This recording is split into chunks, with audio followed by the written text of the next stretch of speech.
নমস্কার, আমি রীতা ঋতুর লাইফস্টাইলে সবাইকে স্বাগত। এটা রবিবার দিন সন্ধ্যাবেলার দৃশ্য। আমার শহর হরিপালের এটা বাসুদেবপুর জায়গাটার নাম, রাস্তাটা। এইখানের এই জলযাত্রীদের যে তারকেশ্বরে জল নিয়ে যাচ্ছে তারই দৃশ্য। এটা তৃতীয় রবিবারের চিত্র। প্রচণ্ড ভিড় হয়েছে। আমি মিনিট 10 ছিলাম, তার মধ্যে এটা ক্যামেরাবন্দি করেছি, সেটাই আপনাদের সামনে তুলে ধরছি। শুধু যে বড় বড় বাঁক নিয়ে যায়, যে বড় বড় বাঁক নিয়ে যাচ্ছে জল, দুটো বড় বড় কাঁধে নিয়ে যাচ্ছে সেটাই নয়, আবার তার সঙ্গে সঙও আছে অনেক। এই যে দেখুন, একটা সং করেছে। এটা কিসের চিত্র সেটা আমি ঠিক বলতে পারছি না। এরকম নিয়ে যাচ্ছে, দেখতে ভীষণ ভালো লাগে। একে তো বাঁকের জল, তার সঙ্গে ওটাই দেখুন এক ড্রেস পরে ছুটছে, যাচ্ছে বলে বলে, খুব ভালো লাগে। আর আমাদের তো সারা রাস্তা আলো করে দিয়েছে। আর এখানে ব্যবস্থাও আছে, প্রশাসনিক ব্যবস্থা, সিসিটিভি, খাবার দাবার ব্যবস্থা, সেবা করছে। তারপরে আমাদের আশা দিদিরাও আছে, সবাই আছে, কোনো অসুবিধাই নেই। এই যে দেখুন ভিড়টা একবার দেখুন। পালক দিয়ে কাঁধে করেছে, বাচ্চাকেও কাঁধে করে নিয়ে যাচ্ছে, আবার বাঁকে করেও নিয়ে যায়। এবার বলতে বলতে আর একটা সং আপনাদেরকে দেখাচ্ছি। এটা শিবেরই ছবি। এটা ভীষণ আলো দিয়ে সাজিয়েছে, দেখতে খুব সুন্দর লাগছে, চোখ জুড়িয়ে যাচ্ছে, চোখ আর ফেরানো যাচ্ছে না। আলো দিয়ে দারুণ সাজিয়েছে। এটা শিবের মূর্তি, খুবই সুন্দর লাগছে দেখতে। পরপর আসে, কিন্তু আমি বেশিক্ষণ দাঁড়াইনি, আমি ওই 10 মিনিট দাঁড়িয়েছিলাম। তার মধ্যে কয়েকটা সং দেখতে পেয়েছি।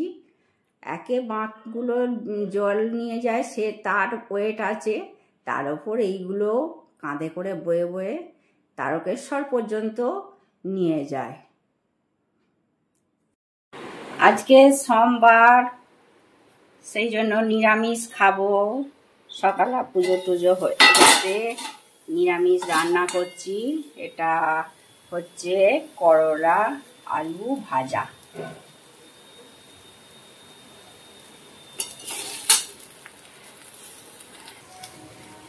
ভাত হয়ে গেছে, আর ঢেঁড়স দিয়ে আলু দিয়ে টমেটো দিয়ে একটু তরকারি হবে।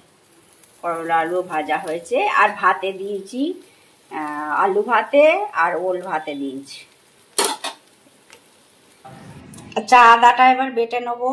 আদাটা আপনারা তো জানেন যে আদা বেটে আমি ফ্রিজে রেখে দিই, সেই জন্য আদাটা কুচিয়ে নিয়েছি, নিয়ে মিক্সিং জারে নিয়ে নিয়েছি। এবারে এটাকে ব্লেন্ড করে নেব। আদাটা বেটে নিয়েছি, এই যে মিক্সার গ্রাইন্ডারে বেটে নিয়েছি। এবার এটা টিফিন কৌটো করে ফ্রিজে রেখে দেবো। যেটা দরকার লাগবে সেটা দেবো, দিয়ে বাকিটা ফ্রিজে রেখে দেবো। যে করলা আলু ভাজাটা হয়ে গেছে, এটা নামিয়ে নেব।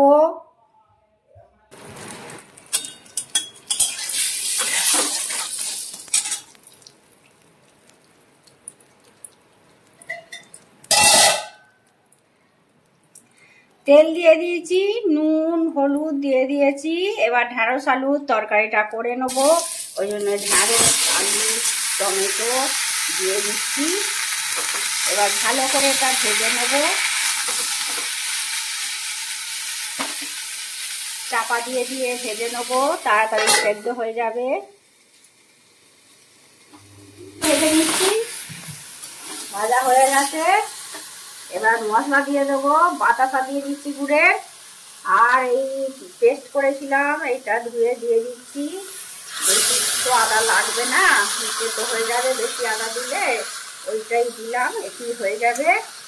আর দিয়ে দেবো হলুদ গুঁড়ো, আর দেবো লঙ্কা গুঁড়ো,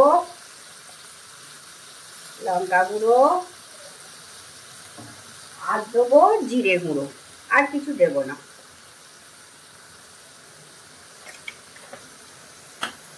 আর নুন দেওয়া আছে, নুন হলুদ দিয়ে ভাজছিলাম, দেওয়া আছে। এটা কষিয়ে নিচ্ছি ভালো করে।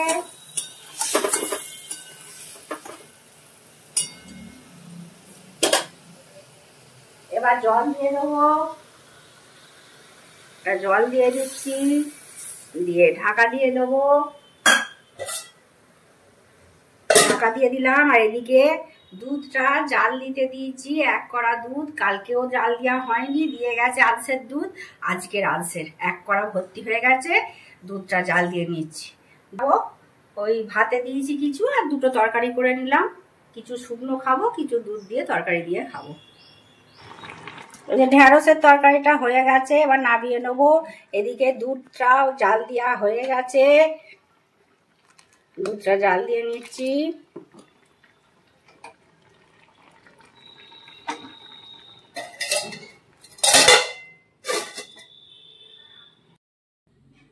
রবিবার দিন সন্ধ্যার আর সোমবার দিনে ওই একটু সামান্য রান্না, নিরামিষ। এটাই আপনাদের সঙ্গে শেয়ার করলাম।